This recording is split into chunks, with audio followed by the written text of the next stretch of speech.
अस्सलाम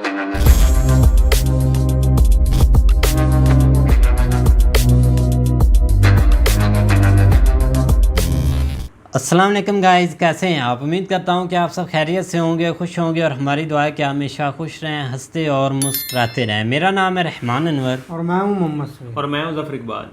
और आज हम जिस वीडियो पर रिएक्ट करने जा रहे हैं, इस वीडियो का टाइटल है major Gaurav Arya talk on India Bangladesh ties. तो देखते हैं भाई, क्योंकि अब इंडिया और बांग्लादेश के भी काफ़ी अच्छे रिलेशन हो रहे हैं ना। तो देखते हैं, अगर वीडियो पसंद आए तो लाइक सब्सक्राइब ज़रूर कीजिएगा और कमेंट में अपनी राय का इज़हार ज़रूर कीजिएगा। तो चलो वीडियो करते हैं शुरू। उनके रिलेशन पहले ठीक थे, अब थोड़े और भाई मजबूत कर रहे हैं ना। तिजारत जैसे ज़रात को मेजर साहब बता रहे थे भाई। आपके वक्त का बहुत शुक्रिया। थैंक यू चीमा साहब, बुलाने के लिए बहुत बहुत धन्यवाद आपका। थैंक यू मेरे साहब।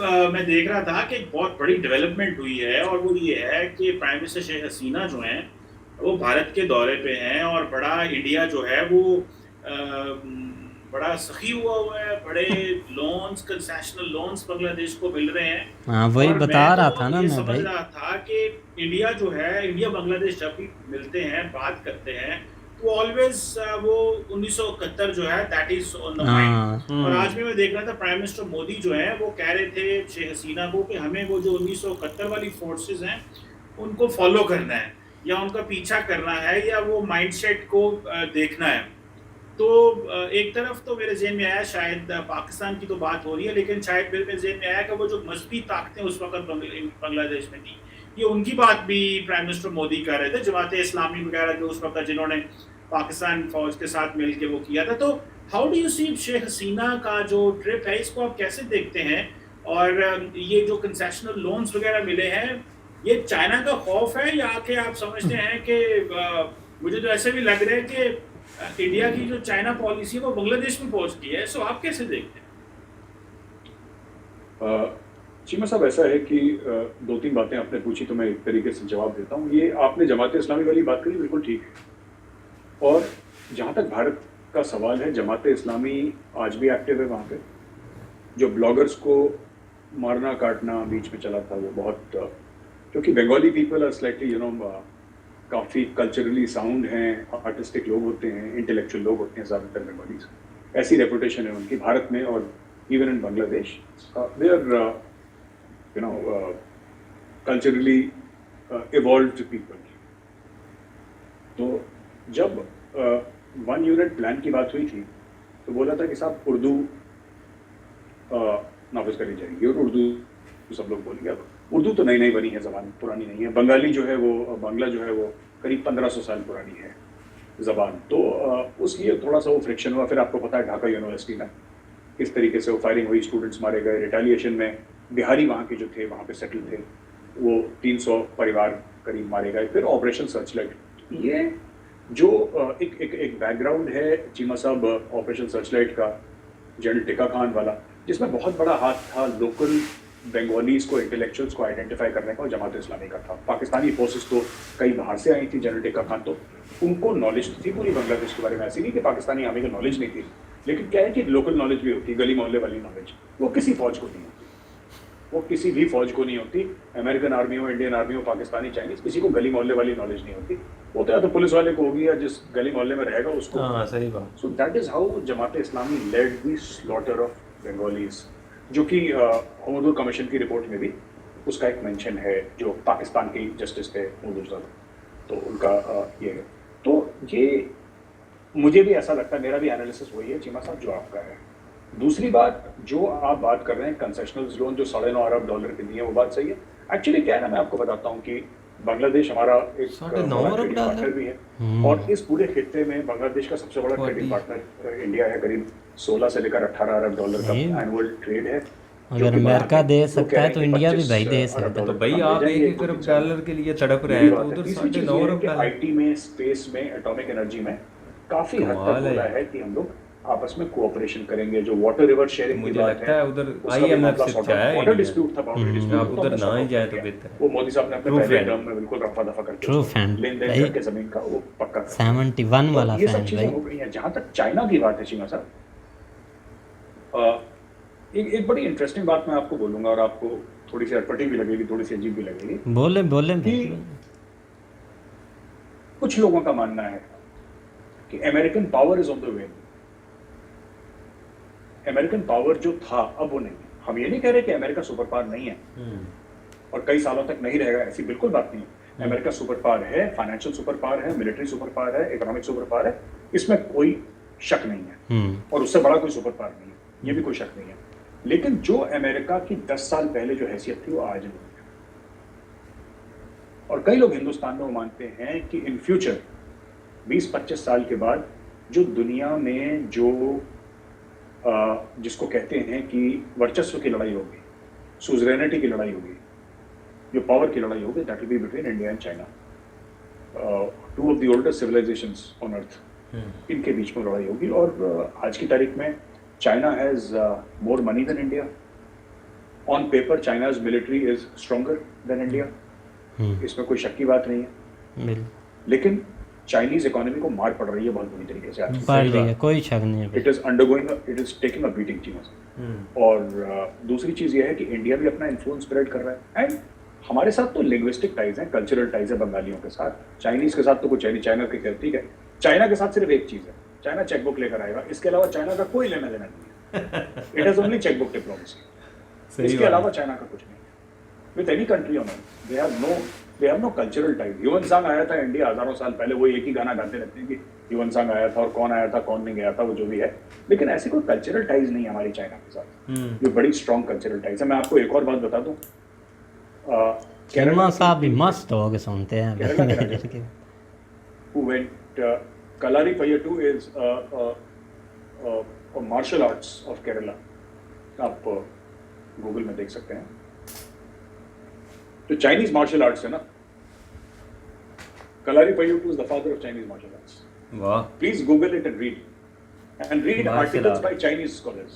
आप चाइनीज स्कॉलर्स का, इंडियन स्कॉलर्स का छोड़ दीजिए, चीमा साहब ने लिख लिया। ये पूरा जो शाओलिन टेंपल का जो स्टोरी है पूरी, it was started by people from Kerala. It was started by the Buddhists. That king became a Buddhist and he went, and because the idea was to enemy को बिना weapon से मारना। कलरीपयट्टू में weapons तो use करते हैं, उर्मी है, एक स्वॉर्ड होती है, फ्लेक्सिबल टाइप की स्वॉर्ड, और ये सब स्वॉर्ड्स होती हैं, स्टिक होती है, सब होता है। लेकिन जो उन्होंने इवॉल्व करा, बिकॉज लेटर ऑन जो लोग बुद्धिस्ट बन गए थे, they evolved a technique by which you could defend yourself without killing the other person because they were Buddhist. So ये सब चीजें हैं, तो ऐसी बात नहीं है। उनके साथ भी पुराने ताल्लुकात हैं, लेकिन जो कल्चरल टाइज हमारे साथ बांग्लादेश और नेपाल के साथ हैं और काफी हद तक श्रीलंका के साथ हैं, वो शायद मतलब है नहीं किसी और के साथ। बंगाल के साथ तो का भी बोल Bengalis both sides of the border. Pakistan में भी काफी कल्चरल है यार। एसोचैम जो हमारा इंडस्ट्री की बहुत मानी हुई बॉडी है, एसोचैम की, तो वहाँ पे कैलकाटा गया था मैं। बल्कि पाकिस्तान ने अडॉप्ट किया है कल्चर, बांग्लादेश से एक अपना कल्चर तो मुझे लगता है बहुत हैं, आपको मैं बताऊंगा भाई। The way the local Bengalis are speaking and the way Imran Khan नए से नया लेकर वो सिर्फ बंगाली जान पाएगा कि बांग्लादेशी बंगाली बोल रहा है। आप और मुझे पता नहीं लगेगा। It's the same language, it's the same culture almost, they are the same people. तो एक वो भी बहुत जुड़ा था चीमा साहब। So yes, of course, there is a fight for influence. China factor, we cannot deny that there is no China factor. Of course, there is a very strong China factor, but we have to counter the China factor, and we are doing our best to counter the China factor. जहाँ पे हम अकेले कर पाएंगे वहाँ पे अकेले करेंगे, जहाँ पे अमेरिका की मदद से कर पाएंगे अमेरिका की मदद से करेंगे। देखिए, चाइना अकेला है दुनिया में, चीमा साहब। चाइना के दोस्त नहीं है, चाइना के साथ चलने वाले हैं, बिकॉज चाइना ने इतने लोन दे दिए उनको कि उनकी मजबूरी है चाइना साथ चलना। ये बात चाइना की यारियां नहीं है किसी के साथ, किसी के साथ में बिल्कुल वो नोचता है भाई, वो तो यारियां नहीं है किसी के साथ, हमारी यारियां हैं लोगों के साथ। हाँ जी, वो भी म्यूचुअल इंटरेस्ट का केस है। Why should I lie about it? That is यारियां काम आती हैं भाई। China has to be countered and China will be countered. Cheema बिल्कुल सही कह रहे हैं कि ये ऑब्वियसली जो जागते रहें भाई। आज मेजर साहब आपको वजन वाली बात बताएं। मैं देख रहा था कि आई थिंक मैडम शेख ने इंटरव्यू दिया ANI को, और वहाँ पे सवाल हुआ कि जो इंडिया और जो चीन का मसला है, उसमें जब बात हुई तो शेख हसीना ने कहा कि हमें जो है वो हम इसमें न्यूट्रल रहना चाहते हैं। तो how come India see this? क्योंकि ये जो कुछ इंडिया ने ऑफर किया है, टेबल पर रखा है, basically that is to win over India Bangladesh को। और उधर मेरी तो इतलात ये भी है, इंफॉर्मेशन ये भी है भाई कि कुछ पर्सनली भी इंडिया उन्होंने ने, रखना है ना कि बांग्लादेश सब ने न्यूज़ पर ना Bangladesh बताना didn't become a part of the Quad. It was one of the countries which were offered to be a member of the Quad, लेकिन चाइना की वजह से वो नहीं गए। तो आप क्या देखते हैं कि जो बांग्लादेश की जो इंटेंशन है to be neutral, how come Bangladesh could be trouble maker और could be a trouble for India in future? क्योंकि इंडिया जो है वो बांग्लादेश को for how long you will keep remembering them 1971, because आगे थोड़ा और चलना पड़ेगा। जैसे पाकिस्तान मुस्लिम दुनिया को सारा टाइम कश्मीर जो है वो मुसलमान एंगल से समझाता रहता है और अब उनको समझ नहीं आ रही इस एंगल। सो इंडिया जो है उसको वो न्यू एंगल कौन सा, कश्मीर तो समझ नहीं आ रहा बांग्लादेश को, बिकॉज रजीम चेंज तो नहीं भाई, जो चाइनीज इंसेंटिव्स हैं इमरान खान वाला। दे आउटवे इंडिया। आप इस एंगल को कैसे देखते हैं? बिल्कुल आपने ठीक बोला चीमा साहब, इसलिए जब हमने 71 की बात करी हमने साथ में $9.5 अरब भी दिए। So it is 71 plus 9.5। तो ऐसा नहीं है, मतलब अब आप घर में आएंगे तो चाय के साथ आपको बिस्किट नाश्ता भी कराएंगे, सूखा थोड़ा भेजेंगे आप। हाँ बिल्कुल। तो ये ऐसी बात नहीं है साहब, we understand the power of money, number 1। Number 2, मुझे नहीं लगता कि Bangladesh was ever a serious contender for Quad. जो रिसोर्सेज क्वाड में आने के लिए चाहिए, जिस तरीके का आपका एक ग्लोबल रुतबा चाहिए, जितने पैसे आपको ओवरऑल, देखिए कल आप ये कह सकते हैं क्वाड में कोई भी आ सकता है, कल आप बोले क्वाड में ये आ गया वो आ गया। अगर बांग्लादेश आ सकता है तो भाई इंडोनेशिया क्यों नहीं आ सकता क्वाड में, थाईलैंड क्यों नहीं आ सकता, उनके पास नेवी नहीं है। फिर आप बोलेंगे जी वो फिलीपींस क्यों नहीं आ सकता क्वाड में, फिर आप बोलेंगे साहब ये क्यों नहीं आ सकता। तो ऐसी बात नहीं है, हम हैं Pakistan and some of major साहब उसका नेवी बिगर देन। आप क्यों मेजर साहब सही बातें कर रहे हैं, क्यों छेड़ना चाहते हैं? आज इमरान खान नहीं है, शुक्र करें। बिग बॉयज उसकी कल की थी मेजर साहब ने। बांग्लादेश ये कहता है कि यू नो कि we want to remain neutral between India and China, that is good, एक सेंस में अच्छा भी है। बिकॉज मैं आपको बताता हूँ कि सर जैसे ना पाकिस्तान की फॉरेन पॉलिसी में एक गलती हुई थी कि आपने बोला कि नहीं अमेरिका के साथ हो, फिर अमेरिका के साथ है, बाकी दुनिया से दुश्मनी बोल दी, आपने रूस से दुश्मनी बोल दी, फिर आपने बोला चीन के साथ है, फिर आपने बोला कि इम्पोर्टेड हुकूमत नामंजूर। आ गया ना कि इट इज गुड, क्योंकि हर एक खुद मुख्तार मुल्क बैलेंस करके चलता है। बिल्कुल भाई, बांग्लादेश को चाइना, बांग्लादेश इंडिया से भी, और सिर्फ ये $9-10 बिलियन देके थोड़ा ना हम बांग्लादेश को अपने तरफ कर लेंगे, ऐसे तो कई बार देना पड़ेगा और हर साल देना पड़ेगा। हाँ जी। और जब तक बांग्लादेश को लगेगा कि उसका इंपॉर्टेंस है, वो इंडिया से भी लेगा और चाइना से भी लेगा भाई। इंडिया भी तो यही काम करता है सर, हम we also do the same thing. हम नहीं करते, हम अमेरिका ने क्यों नहीं हमारे ऊपर कैट्सा लगा दिया, हमने पैसे नहीं लिए अमेरिका से, अमेरिका ने क्यों नहीं कैट्सा लगाया, अमेरिका को पता है, अमेरिका को ये पता है कि भाई अगर इंडिया हट गया बीच में तो कौन खड़ा है। तो ये सब तो फायदा, देखिए फायदा उठाते हैं, अच्छी बात है। इसका मतलब कि people in Bangladesh are thinking about Bangladesh, और हम बांग्लादेश से ऐसा क्यों एक्सपेक्ट करें कि they should think about India. Their loyalty will be towards Bangladesh, so they are thinking about Bangladesh. और जहाँ तक चाइना के इन्फ्लुएंस की बात है चीमा साहब, और बांग्लादेश एक तरफा, बांग्लादेश न्यूट्रल ही चले तो अच्छा है। क्योंकि देखिए बात ये होती है ना कि एक तरफ आके कभी किसी भी कंट्री की फॉरेन पॉलिसी सक्सेसफुल नहीं होती, जब दोनों तरफ से लेगा तो इसका मतलब ये है कि देन यू कैन कई सारी चीजें। फिर इमरान खान को हम गलत बोल सकते हैं कि उन्होंने एक तरफा फैसला लिया है कि हमें सिर्फ एक काम अमेरिका को भी साथ लेकर चलना था भाई, कि बांग्लादेश श्रीलंका की पोजीशन में आके इतना डेस्परेट ना हो जाए कि चाइना के आगे लेट जाए। जब तक बांग्लादेश की इकोनॉमी, और यही तो Modi ji he knows all this, इसीलिए तो ये सब साइन कराए। ये जो बोला है कि अडानी विल सप्लाई इतने 1000-1500 पता नहीं कितने मेगावाट पावर सप्लाई करेगा, गौतम अदानी का ना अभी डील साइन करी है जो गौतम अदानी ने। और भी हम लोग we are talking about atomic energy, we are talking about IT, we are talking about space programme. ये क्यों कर रहे हैं हम लोग, इसलिए कर रहे हैं। तो देखिए जब तक बांग्लादेश एक स्टेबल इकोनॉमी रहेगी, एक स्टेबल पावर रहेगा, Bangladesh will be able to maintain neutrality. अगर बांग्लादेश का हिसाब खराब हो गया फिर बांग्लादेश सीधा चाइना के पास आएगा, because only China can give that amount of money. But वो जो है सर, वो बार्गेन जो है ना, वो बड़ा गड़बड़ है चाइना के साथ। चाइना पैसे देता है, लंबी सोच है, गुर्दा कलेजी रख लेता है कोने। चाइना फिर मतलब वो सब कुछ रखवा लेगा अपने पास। चाइना विल नॉट गिव कि फ्रेंडली लोन्स टाइप के ना, सॉफ्ट लोन, ये नहीं करता चाइना भी पाकिस्तान के हत्थे चढ़ा हुआ है। हाँ जी गाइस, तो जैसा कि आप वीडियो देख रहे थे, तो आज मेजर साहब कुछ ना, अभी आपको पता है कि शेख हसीना साहब आई हुई थी यहाँ पर साहबा, तो उन्होंने भाई, क्योंकि अभी इंडिया ने काफ़ी हेल्प आउट की है उनकी भाई 9 अरब क्योंकि ये काफ़ी ज़्यादा भाई पैसे हैं, क्यों डॉलर भाई। तो हम तो इधर भाई, हम नहीं, हमारे हुक्मरान, हमारे पास कौन सा भाई होना है या कोई चीज़, हम तो कर्जा लेकर भी उसी चीज़ पर ही चल रहे हैं जैसे पहले थे, या उससे भी बुरे हालात हो रहे हैं। खैर वहाँ पर अमाउंट थोड़ी नहीं है, बहुत ज़्यादा भाई, बहुत ज़्यादा। रीज़न क्या है, हमें क्यों ये ज़्यादा लग रही है, क्योंकि हमारे पिछले 3-4 मंथ से ना 1 अरब डॉलर के लिए कि 2 अरब डॉलर के लिए पता नहीं क्या कुछ किया जा रहा है मुल्क के अंदर। 1.25 डॉलर मिले हैं इनको, 1.25 अरब डॉलर, लेकिन उसके लिए इन्होंने पता नहीं क्या कुछ किया है। मतलब एडी चोटी का जोर लगाया है पापड़ वेले हैं भाई इन्होंने। 150 से 250 तक जो है ना, 230, 35, 40 तक जो है ना वो पेट्रोल गया है। और इस दफ़ा जो बिजली के बिल लग के आए, आपकी सोच है, हम आपको बता नहीं सकते। ये तो ये चीज़ें हैं, बाकी जो खाने पीने के आप इन्फ्लेशन का अंदाज़ा लगा लें कि 40% पे जो है ना 30-40% पे जो है ना वो पहुंच गई है। ये कोई थोड़ी बात नहीं है, सिर्फ उस 1-2 अरब डॉलर के लिए, क्योंकि IMF कह रहा था कि आप वो सब्सिडी ख़त्म करें, वो टैक्स लगाएं, ये टैक्स लगाएं, फलां टैक्स लगाएं। उसके लिए जो है ना आप ये जो है ना उन्होंने पूरे मुल्क को दाव पे लगाया हुआ था।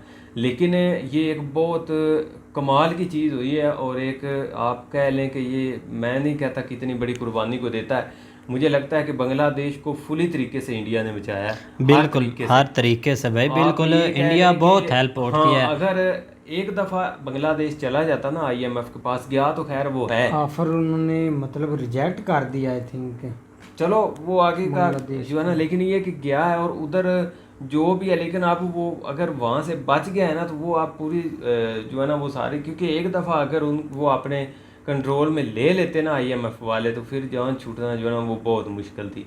लेकिन इंडिया ने भाई जी बहुत अच्छे तरीके, मैं कहता हूँ कि मैं हैरान हूँ कि ये हमारे इधर, हमें तो इस चीज़ को बताई कोई मतलब है, न्यूज़ तो है, लेकिन इस इधर दिखाई नहीं गई कि इस लेवल हमारे यहाँ भाई दिखाई कौन जाती है भाई, कौन सी दिखाई जाती है, बांग्लादेश की हेल्प की है। लेकिन यार कमाल है इसमें, जिस तरह उसके अलावा बाकी और भी जो है ना वो मुआहदे हुए हैं, और MOUs जो है ना वो भाई उनका जो टूर है ना ये काफ़ी इम्पोर्टेंट रहेगा बांग्लादेश के लिए, काफ़ी हेल्प आउट होंगे, काफ़ी क्योंकि इस पर अभी तो ये जो स्टेटमेंट है ये तो ओपनली आ रही है ना, अभी बहुत से उन्होंने मतलब भाई उसके बाद मेजर साहब बता रहे हैं ना कि दानी जी उन्होंने भी भाई ये काफ़ी साइन किए हैं, और भी ये तो सिर्फ एक पैसे तो खैर एक अलहदा चीज़ है, उसके बाद काफ़ी प्रोजेक्ट उन्होंने जो स्टार्ट कर दिए हैं उनके साथ तो बांग्लादेश को भी देनी चाहिए कि उन्होंने ये स्टेप लिया। हाँ। बिल्कुल भाई, लेकिन आप बेसिकली पीछे देखें ना कि उन्होंने अगर वो जिस तरह उन्होंने कहा कि चाइना और इंडिया के दरमियान अगर आपको फैसला करना पड़े